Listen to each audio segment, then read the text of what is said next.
Չես զգում։ Դասի չես։ Ուղղակի սիրո մասին։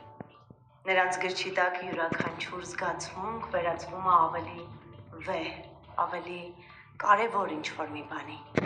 Սիրուց վեհ էլ ինչ կարա լինի, ընկեր Ստեփանյան։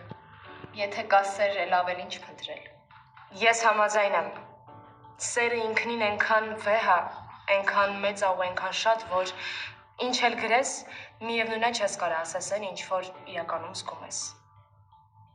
Սիրո դրսևորումներն ու տեսակներն այնքան շատ են։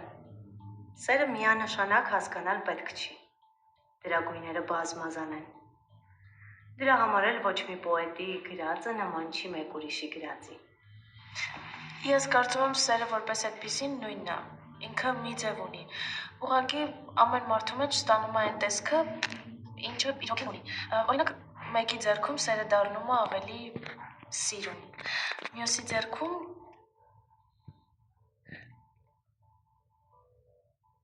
Մյուսի ձեռքում տգեղանում է, դառնում է փշոտ, ցավեցնող։ Սերը չի կարող ցավեցնել։ Հա, ճիշտ է, մարդիկ են ցավեցնում։ Ու ամենացավոտը լինում է այն ժամանակ, երբ սիրելի մարդն է հարվածում, չէ։ Սերը կամ լինում է կամ չէ, մնացած ուղղակի արդարացումներ են։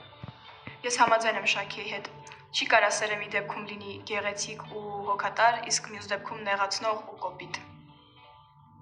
Սաղը դե էքսպերտ եք էլ։ Իսկ դու ինչ ես մտածում։ Լավ է, ձեր պատկերացումներով չեմ բան։ Դա ավելի հեշտ կլինի։ Ես կարամ հաստատ ասեմ, որ չի հեշտանում։ Հակառակը։ Դավիթը ճիշտ է ասում։ Ամեն ինչ ավելի է բարդանում։ Ես ուրախ եմ, որ մենք կարողացանք խոսել այս մասին։ Սա ցույց է տալիս, որ գրականությունը, իսկական արժեքավոր լավ գործը չի կարող անտարբեր թողնել ոչ մեկի։ Ընկեր Ստեփանյան, բայց այս գրքերում այն է գրած։ Գրել հնարավոր չի ինչ-որ նոր բան գրել։ Դե հա, բոլոր զգացմունքներն էլ հին են, մարդու պես հին։ Ուղղակի մեկ-մեկ չենք հասկանում մեր զգացածը։